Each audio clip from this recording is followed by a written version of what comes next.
这不，这2天的天气又变寒冷了，一到寒冷就很容易咳嗽。这些金桔是邻居给我的，今天就用这个金桔分享一个止咳糖水。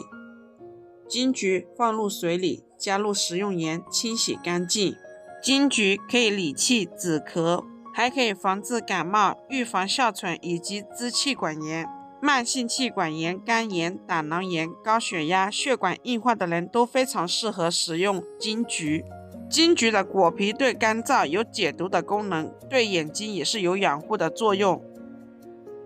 接下来准备一个罗汉果，罗汉果也被誉为长寿果，也是具有清肺止咳、润肠通便、生津止渴、清热润燥、平肝明目、利咽化痰等功效。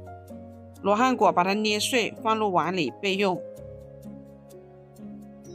再准备一点点菊花，菊花在晒的过程中也是有灰尘杂质，所以也要清洗干净。